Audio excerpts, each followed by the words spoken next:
ఆ, ఫ్రీ జర్నీకి ప్రత్యేక కార్డులట రాష్ట్రంలోని ప్రతి మహిళకు అందజేస్తాం. ఆర్టీసీ బకాయిలు క్లియర్ చేస్తున్నాం. నిజామాబాద్ వరంగల్కే 100 ఎలక్ట్రానిక్ బస్సులు ఉంటాయట.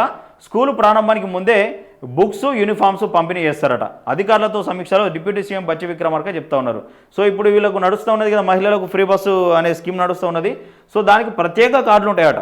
అంటే ఆధార్ కార్డు అనేది ఇప్పుడు నడుస్తూ ఉన్నది. ఆధార్ కార్డు చూపిస్తే జర్నీ ఎక్కడికైనా చేయొచ్చు. ఈ రాష్ట్రంలో సూపర్ లగ్జరీ మినహాయించి ఈ ఎక్స్ప్రెస్లు కానీ ఆర్డినరీ బస్సులు ఏవైతే ఉన్నాయో, ఈ ఎలక్ట్రానిక్ బస్సులు ఏవైతే ఉన్నాయో వాటి మీద ఈ మహిళలందరూ ప్రయాణం చేస్తూ ఉన్నారు కదా. ఆధార్ కార్డు కాకుండా కొత్త కార్డులు తీసుకొస్తారట, వాటికి సపరేట్గా చూడాలి.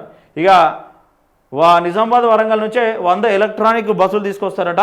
మళ్ళీ స్కూలు ప్రారంభానికి ముందే ఈ ఎండాకాలం ఏదైతే అయిపోతుందో, ఎండాకాలం అయిపోయిన తర్వాత స్కూళ్ళు స్టార్ట్ అయ్యే టైంకే వాళ్ళు యూనిఫామ్స్ బుక్స్ అందజేస్తారట.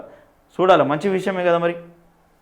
ఇక ఆర్టీసీలో మహాలక్ష్మి పథకం కింద ఉచిత బస్సు ప్రయాణం చేసే మహిళల కోసం సెంట్రల్ ఫర్ గుడ్ గవర్నెన్స్ సహకారంతో ప్రత్యేక కార్డులు పంపిణీ చేయనున్నట్లు డిప్యూటీ సీఎం బచ్చి విక్రమార్క తెలిపారు. ఈ కార్డులు రాష్ట్రంలోని ప్రతి మహిళకు చేరాలని అధికారులకు సూచించారు. ఇక ఆదివారం ప్రజాభవన్లో మంత్రి పొన్నం ప్రభాకర్తో కలిసి ఆర్టీసీ బీసీ సంక్షేమ శాఖ అధికారులతో సమీక్ష నిర్వహించారు.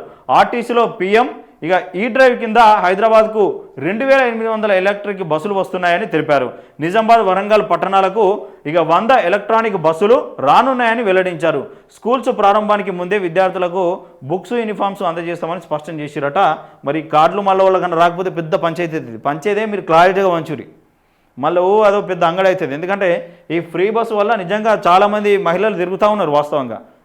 మరి ఒకవేళ కార్డు రాకపోతే మళ్ళీ మీ దగ్గర కార్డు లేదు, ఆధార్ కార్డు నడతలేదు, గవర్నమెంట్ కొత్త కార్డు తీసుకొచ్చింది అదే కావాలని చెప్పేసి అని అన్నారు అనుకో, మధ్యలో దించేస్తే పెద్ద లొల్లు అవుతుంది, పంచాయతీ అవుతుంది. అందరికి వచ్చేటట్టు ఇవుడురి.